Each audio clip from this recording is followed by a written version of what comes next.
এবারে আমাদের গন্তব্য কালিম্পংয়ের বার্মেক। লকডাউনের জন্য গত বছর মে মাসে যেতে পারিনি সেখানে, তাই 11ই ডিসেম্বর 2020-তে একটা সুযোগ আসায় বেরিয়ে পড়লাম সেই উদ্দেশ্যে। সকাল 8টা নাগাদ পৌঁছালাম কলকাতা বিমানবন্দরে। করোনা পরিস্থিতিতে এয়ারপোর্টে চেক ইন করে বোর্ডিং পাসের জন্য লাইনে দাঁড়ালাম। সব রকম প্রিকশন কিন্তু মাস্ট। সব কিছু করে আমরা এরপর লাউঞ্জে গিয়ে কলকাতা বাগডোগরা বিমানের জন্য অপেক্ষা করতে লাগলাম। ওয়েদার খারাপ হওয়ার কারণে ফ্লাইট যথারীতি 2 ঘন্টা লেট। অবশেষে ফ্লাইট ছাড়ল সকাল 10:30টায়।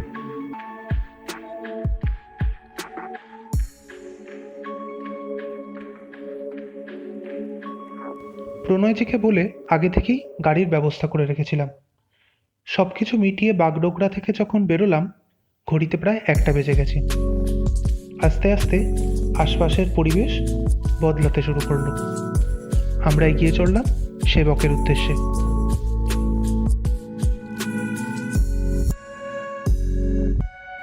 মহানন্দা অভয়ারণ্যের মধ্য দিয়ে আমাদের গাড়ি এগিয়ে চলল কালিম্পংয়ের উদ্দেশ্যে।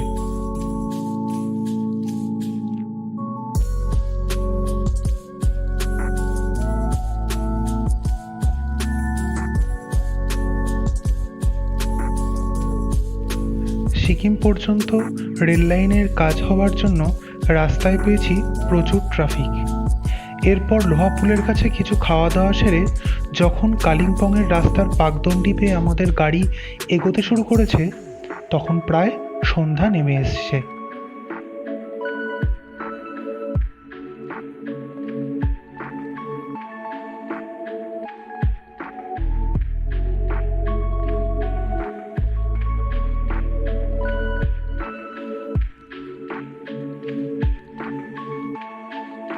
কালিম্পং শহরের ভিড়ভাট্টা, কোলাহল ও অত্যন্ত ট্রাফিকের কারণে সেখানে ভিডিও করায় ওঠা হয়নি।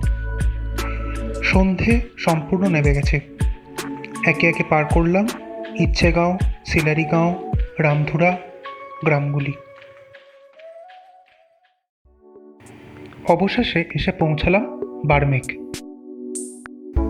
ঘড়িতে তখন প্রায় 7:30টা বেজে গেছে। শরীর দুজনেরই প্রচণ্ড ক্লান্ত।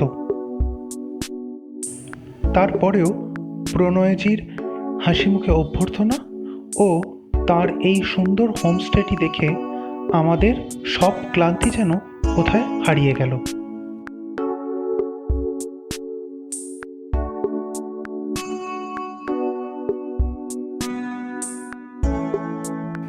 ঠান্ডাটাও বেশ জাঁকিয়ে পড়েছিল সেদিন। প্রয়োজনীয় কাগজে সইসাবুত সেরে এবং রাতে খাবারের কথা বলে দিয়ে আমরা এগোলাম এবার আমাদের ঘরের দিকে। হোমস্টেটির নাম আপনাদের এতক্ষণ বলা হয়নি। এটির নাম হলো ম্যাগনোলিয়া হোমস্টে বার্মেক। আর এই হলো ম্যাগনোলিয়া হোমস্টের বিখ্যাত সেই বারান্দা। এই হোমস্টেটিতে মোট 3টি ঘর আছে।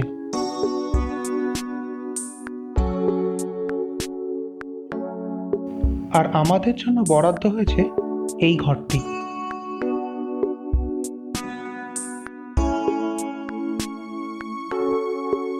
শুধু এইটুকু বলে রাখি, অনেক বড় বড় হোটেলকে টেক্কা দিতে পারে এই হোমস্টেটি।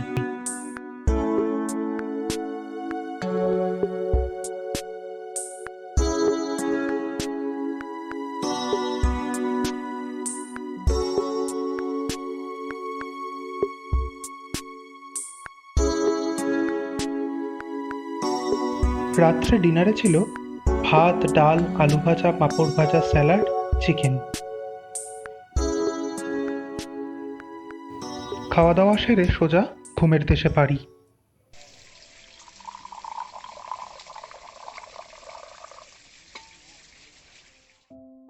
সকালটা শুরু হলো এই রকম ধোঁয়া ওঠা চা আর ফুলের সমারোহ দিয়ে।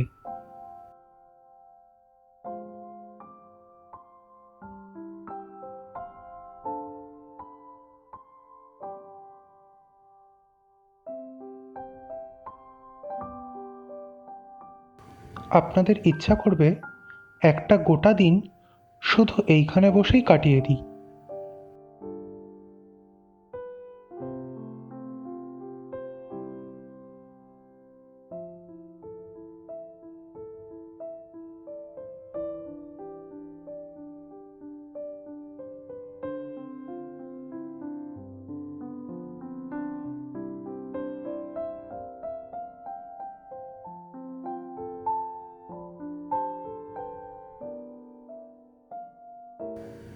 এত ফুল হোমস্টেটিকে আরও রঙিন করে তুলেছে।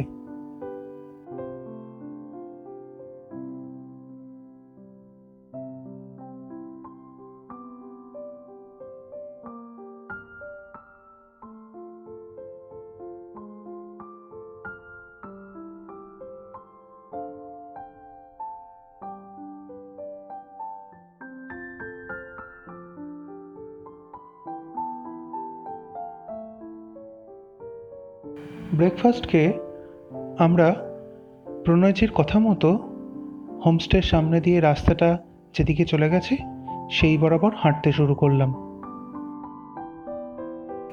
যত এগোতে থাকি সৌন্দর্য যেন আরও বাড়তে থাকে।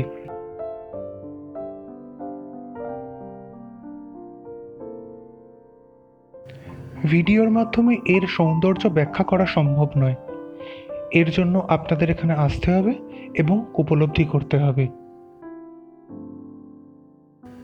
একটু ছবি তোলা এবং আবার পথ ধরে এগিয়ে চলা। নির্জন পাহাড়ি আঁকাবাঁকা পথ দিয়ে হাঁটা সে এক অসামান্য অনুভূতি।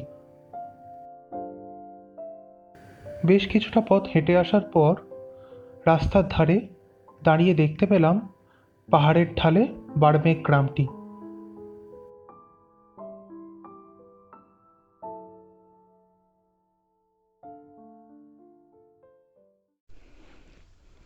বাড়মেঘ ঘুরছি এখন। মাস্ক এখানে পড়ে আছে, কিন্তু না পড়লেও চলে। রোদ্দুর উঠেছে, মেঘলা আকাশ, কাঞ্চনজঙ্ঘা ওই দিকটায় একটু দেখা যাচ্ছে সামান্য। ওই কোনটায় কিন্তু সেরমভাবে বোঝা যাচ্ছে না। বার্মেক থেকে এই রাস্তাটা টুয়ার্ডস চলে গেছে সিলেরি গ্রামের দিকে।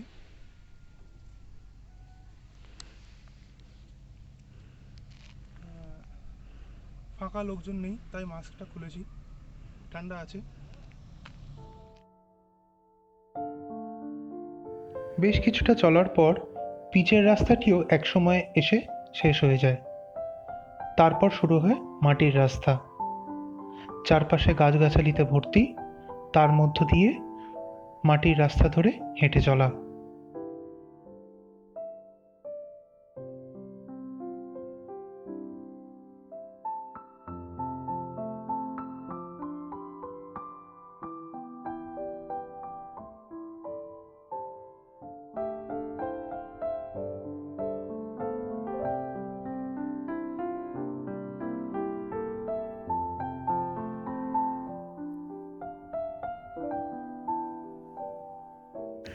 প্রাকৃতিক সৌন্দর্য উপভোগ করতে করতে এগিয়ে চলা।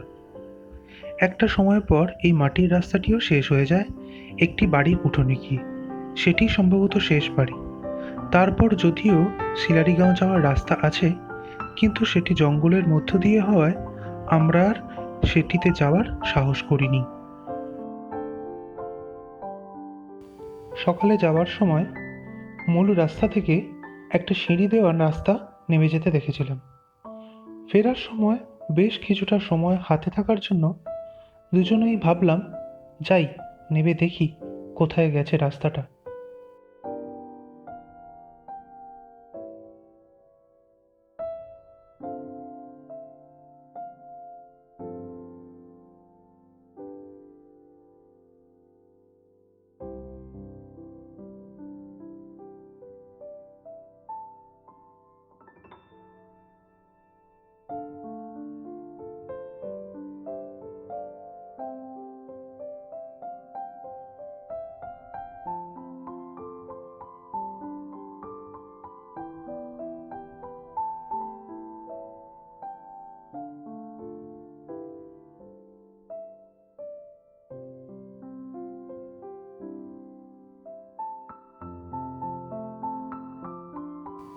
দুপাশে পাইন গাছ, আর গ্রামের মানুষের ক্ষেতের মাঝখান দিয়ে সিঁড়ির রাস্তাটা নেমে গেছে বেশ কিছু বাড়ির দিকে। সকালের মিঠে রোদ মেখে আমরা এগিয়ে চললাম বাড়িগুলির দিকে।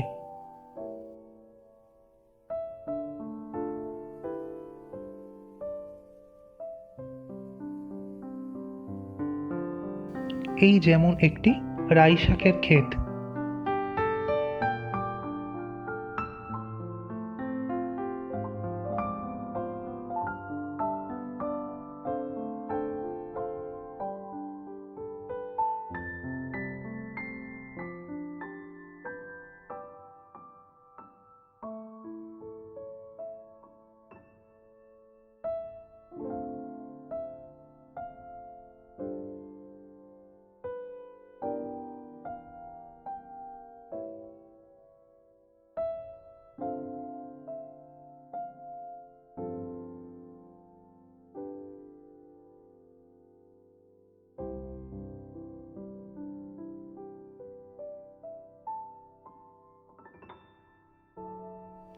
পাহাড়ের ধারের এই বাড়িটি দেখে মনে মনে সত্যি একটু হিংসে হলো।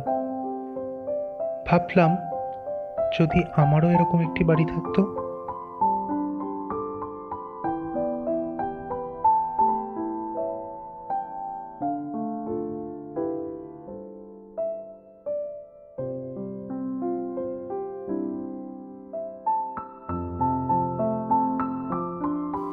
বাড়ির সামনে একজন বয়স্ক ভদ্রলোকের সাথে আলাপ হলো। যদিও পাহাড়ের মানুষ তো সবসময় তারা কাজে ব্যস্ত, তারপরেও বেশ কিছুক্ষণ গল্প করে এবার আমরা ফিরতে শুরু করলাম।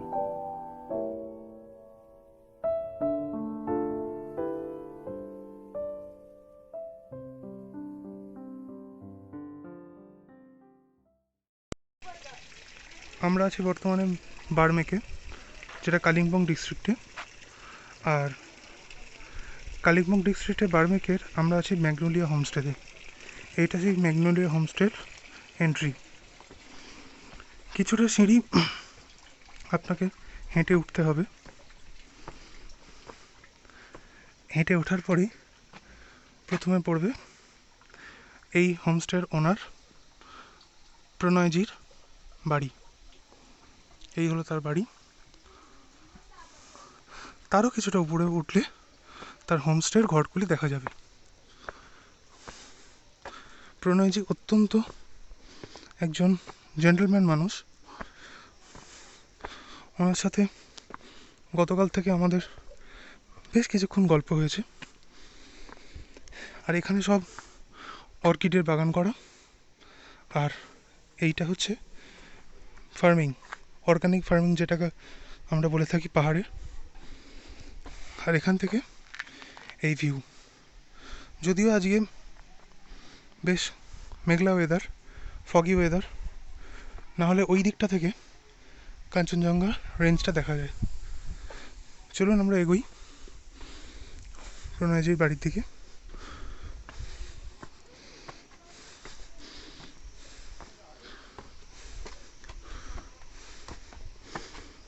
এখানে সুন্দর বাগান করা। আর এই হলো প্রণয়জির বাড়ি। দুর্দান্ত লোকেশন, তাই না? আর এই হলো প্রণয়জির স্বপ্নের হোমস্টে, ম্যাগনোলিয়া হোমস্টে। অত্যন্ত যত্ন সহকারে তিনি এই হোমস্টেটি বানিয়েছেন। প্রচণ্ড রুচিশীলতার ছাপ তার এই হোমস্টেতে। এটা হোমস্টের ফার্স্ট ফ্লোর, যেখানে ডাইনিং হল এবং আরেকটি ঘর রয়েছে।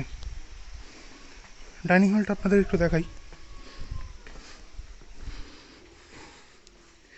এই হলো সেই ডাইনিং হল। আর বিশেষত এই দেওয়ালটি দেখুন আপনারা, কতটা রুচিশীলতার পরিচয়।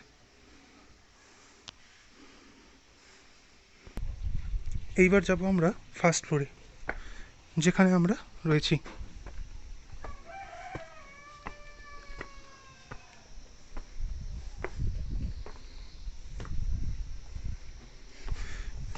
দেখুন কি অপূর্ব। আর হ্যাঁ, একটা স্পেশালি জিনিস দেখাই,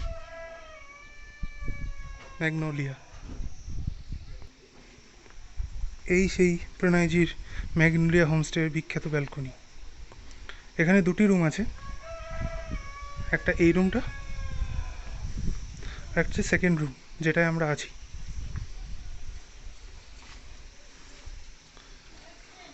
আর ব্যালকনি থেকে ভিউ অপূর্ব, তাই না? দুপুরের লাঞ্চ সেরে আমরা বেরোলাম সাইট সিনের উদ্দেশ্যে। প্রণয়জি নিজেই তার গাড়ি বের করে আমাদের ঘোরানোর ব্যবস্থা করলেন।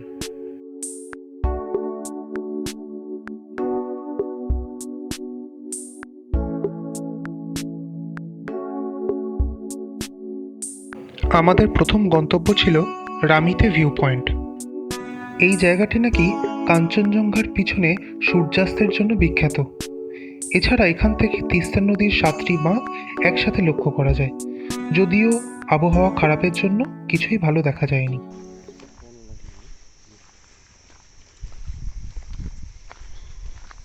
আমরা এখন যাচ্ছি জলসা বাংলোর দিকে। এটা জলসা বাংলোর রাস্তা।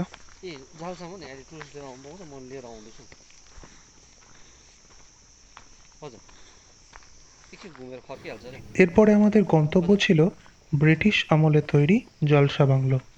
1920 সালের সমসাময়িক ব্রিটিশরা এই বাংলোটি তৈরি করেন, কারণ কালিম্পংয়ের এই অঞ্চলটি বিখ্যাত শিংকোনা চাষের জন্য।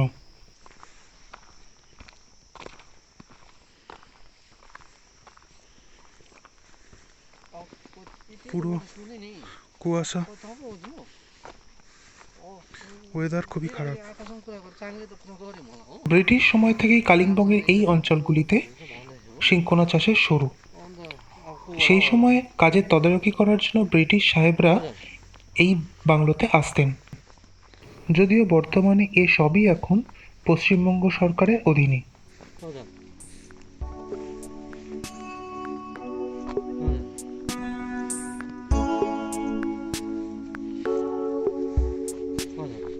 রাস্তার ঢালে এ সবই শিংকোনা গাছের বাগান।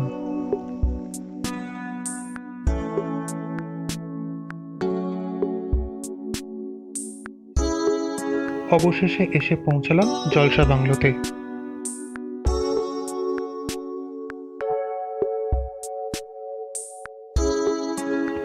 আর এই হলো সেই ব্রিটিশ আমলে তৈরি জলসা বাংলো। বাংলোর ভিতরটা দেখার ইচ্ছা থাকলেও কোভিডের কারণে ভেতরে ঢোকার অনুমতি নেই। শুনলাম বাংলোর আশপাশের এই বিশাল বিশাল গাছগুলিও নাকি সেই সমসাময়িক। এই বাংলোর সামনে থেকে তিস্তার একটা সুন্দর ভিউ দেখতে পাওয়া যায়, যদিও আবহাওয়া খারাপের জন্য কিছুই বিশেষ দেখা গেল না। কালিম্পং বাজারে প্রণয়জির কিছু কাজ থাকার জন্য সেই সুযোগটা আমরা হাতছাড়া করলাম না। আমরাও ঘুরে দেখে নিলাম আশপাশটা। সেদিনটা ছিল আবার হাটবার। এরপর হোমস্টেতে ফিরে অন্ধকার না নামা পর্যন্ত হোমস্টের বারান্দায় বসে সূর্য মেঘের খেলা দেখতে দেখতে সময়টা বেশ কেটে গেল।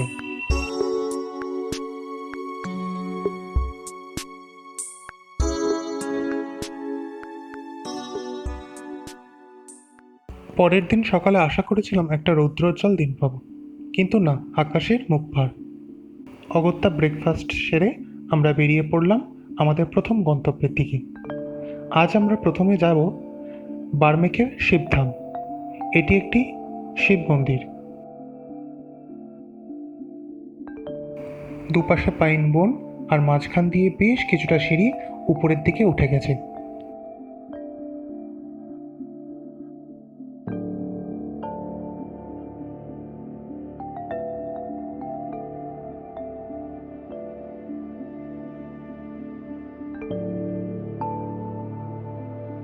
এই সিঁড়ি চড়ে উপরে উঠতে একটু ক্লান্তি অনুভব করেছিলাম ঠিকই, কিন্তু আশপাশের এই প্রাকৃতিক সৌন্দর্য সেই ক্লান্তিকে কোথায় দূরে হটিয়ে দিয়েছে।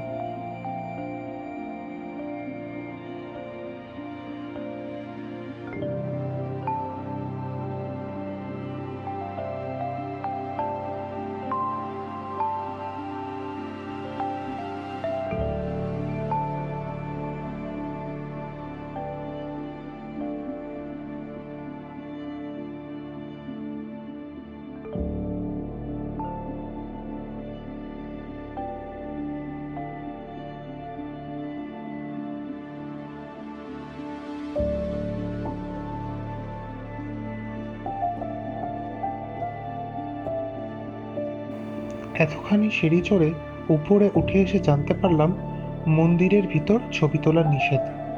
অগত্যা ক্যামেরা বন্ধ করেই মন্দিরে প্রবেশ করতে হলো।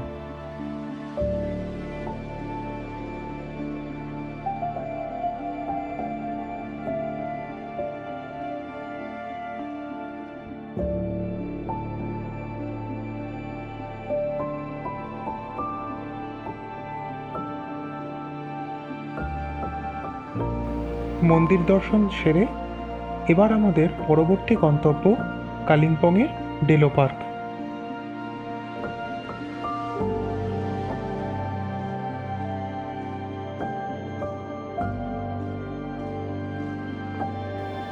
ডেলো পার্ক যাওয়ার পথে রাস্তায় যে প্যারাগ্লাইডিংয়ের আউটলেটগুলো পড়ে সেগুলো খোলা থাকলেও মানুষের সেইভাবে ভিড় দেখলাম না, বা কাউকে আকাশে উঠতেও দেখলাম না।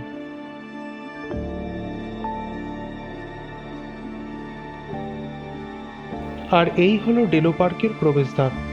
ভিড় একেবারেই নেই। প্রবেশ মূল্য দিয়ে ঢুকে পড়লাম পার্কের ভেতরে।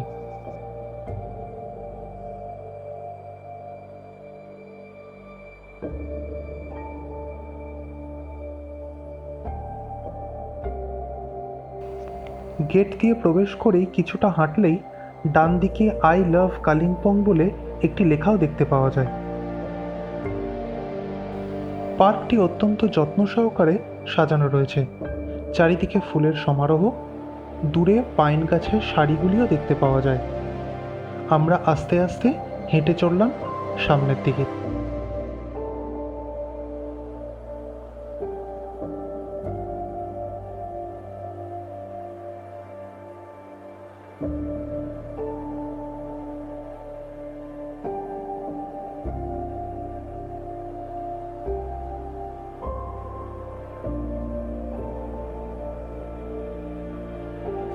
পার্কের ভেতর ভিড় একেবারে নেই বললেই চলে। স্বল্প সংখ্যক টুরিস্ট এদিক ওদিক ঘুরছেন মাত্র।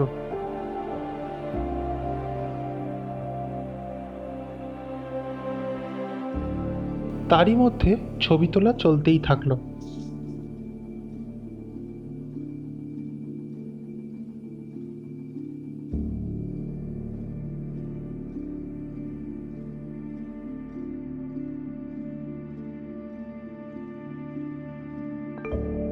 ডেলো পার্কের এই বাংলোটি আমাদের অনেক দিনের দেখার ইচ্ছা ছিল।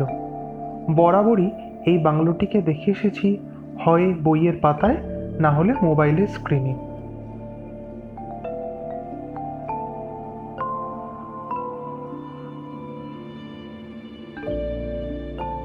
এদিকে আকাশ আবার মেঘে ঢাকতে শুরু করেছে।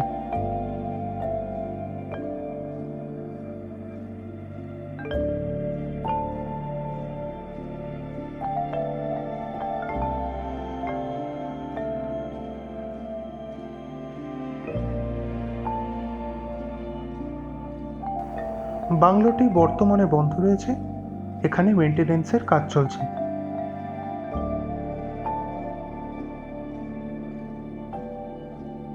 পার্কের একটা অংশে এসে দেখতে পেলাম ইতিমধ্যেই মেঘের লুকোচুরি খেলা শুরু হয়েছে। আকাশ পরিষ্কার থাকলে ডেলো পার্কের এই ভিউ পয়েন্ট থেকে নাকি সামনে কাঞ্চনজঙ্ঘার পুরো রেঞ্জটি দেখা যায়, আর দূরে সিকিমের পাকিয়ং বিমানবন্দরটিও লক্ষ্য করা যায়। ডেলো পার্ক থেকে বেরিয়ে যাত্রাপথেই দেখে নিলাম কালিম্পংয়ের গল্ফ কোর্স।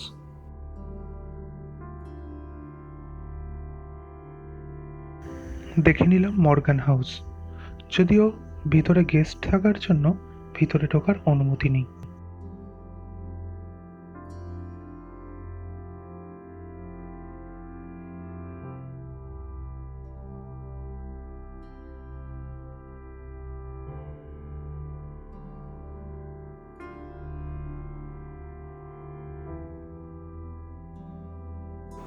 আমাদের পরবর্তী গন্তব্য ঝ্যাংধুক পালরি মনেস্ট্রি বা দূরপিন মনেস্ট্রি।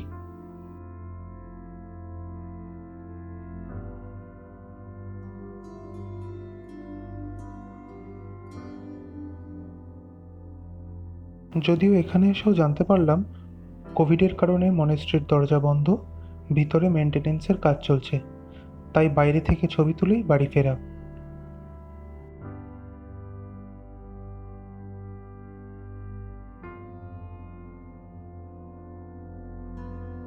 আমার অনেক দিনের একটা সুপ্ত ইচ্ছে ছিল জীবনে কোনো একদিন পাহাড়ি রাস্তায় বাইক চালাবো। এবারে সেই সুযোগ এসে গেল।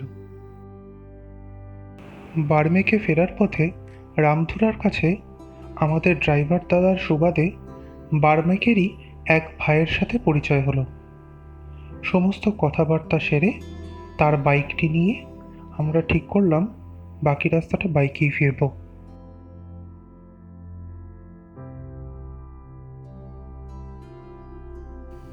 মনে মনে যে একটু ভয় করছিল না অস্বীকার করব না, কিন্তু প্রথমবার পাহাড়ি রাস্তায় বাইক চালানোর এই যে অনুভূতি, তা ভাষায় প্রকাশ করা যাবে না।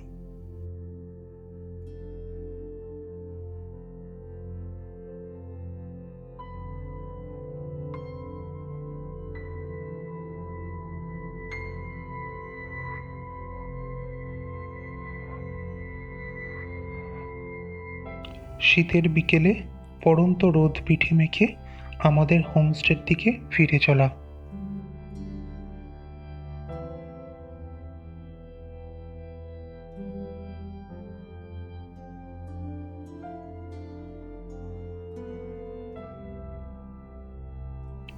গত দুদিন ধরে বার্মেকের যে জায়গাগুলি আমরা পায়ে হেঁটে ঘুরেছি, সেগুলি আরেকবার বাইকে চেপে চক্কর দেওয়ার লোভ সামলাতে পারলাম না।